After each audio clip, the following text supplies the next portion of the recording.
જય માતાજી, જય સોનબાઈમાં હું છું દેવાયત ખવડ। હમણાં જ મેં ચાલી રહેલા વિવાદનો એક વિડીયો પાછો બીજો મારી સામે આવ્યો અને મેં સાંભળ્યો એટલે મને એવું લાગ્યું કે મારે જવાબ દેવો બહુ જરૂરી છે। પબ્લિક સુધી, સારા માણસ સુધી એક સારો મેસેજ પહોંચે એટલા માટે। એ વિડીયોમાં એ બોલે છે પહેલો પોઈન્ટ કે એડ્રેસ છુપાવવું પડે છે એને।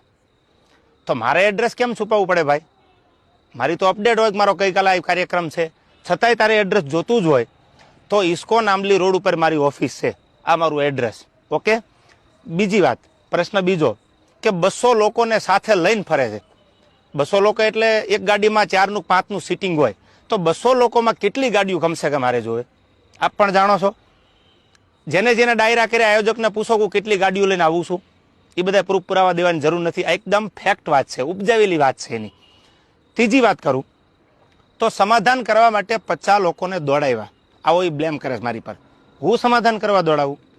તું એવડી મોટી કોઈ તોપ નથી તો હું સમાધાન કરવા માટે 50 લોકોને દોડતા? ઓથેન્ટિક પુરાવો કે તે જ્યારે આ બનાવ બન્યો 2 વર્ષ પહેલા સોનબાઈ માના મંદિરે જ્યારે સમાધાન કરવાનું હતું ત્યારે પ્રવીણદાન ગઢવી એટલે કે મોગલ સેનાના પ્રમુખ, મને ફોન આવ્યો પેલો દીપકભાઈ કાઠીનો અમદાવાદ કે પ્રવીણદાનને કામ છે। પ્રવીણદાનને કોન્ફરન્સમાં લીધા અને મને પ્રવીણદાને કીધું કે કોઈ પણ રીતે આ મામલો પતાવવાનો છે, તમે પ્લીઝ। મેં કીધું કાંઈ વાંધો નહીં, તમે પ્લીઝ ન બોલો। ત્યાર પછી મને ફોન આવ્યો મઢડાથી દાદુભાઈનો। દાદુભાઈએ કીધું તમારે સોનબાઈ માના મંદિરે આવવાનું છે, એટલે મેં કીધું કે આવું ખરો પણ માફી નહીં માગું। તો દાદુભાઈએ કીધું કે માફી માંગવા બોલાવાના નથી। આ વાત થયા પછી હું મઢડા સોનબાઈ માના મંદિરે રાજકોટથી જવા તૈયાર થયો। એટલે તું એવી કોઈ મોટી તોપ નથી કે મારે સમાધાન માટે 50 લોકોને તારી પાછળ દોડાવવા પડે। મારે બહુ જાજી વાત કરવી નથી, કારણ કે પબ્લિક પાસે, ઓડિયન્સ પાસે એટલો બધો સમય નથી આ ફાલતુ વાતું સાંભળવાનો।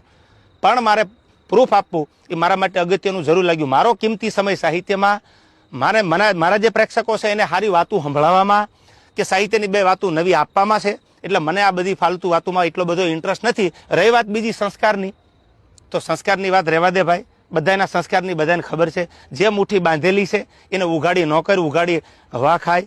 એટલે આ બધી વાત છોડી દે। અને રહી વાત છેલ્લી મોરાની, તો તને સ્ટેજ પરથી પણ કીધું હતું કે જેદી મજા આવે ત્યારે મોરે મોરો દેવાની તારી તૈયારી છે, એથી જ આજે મારી તૈયારી છે। પહેલ તે કરી છે એટલે હું તારી રાહ જોઉં છું। સમાધાન પછી સ્થિર પાણીમાં કાંકરીનો ઘા તે કર્યો છે તો હું તારી રાહ જોઉં છું। આઈ એમ વેઇટિંગ ફોર યુ।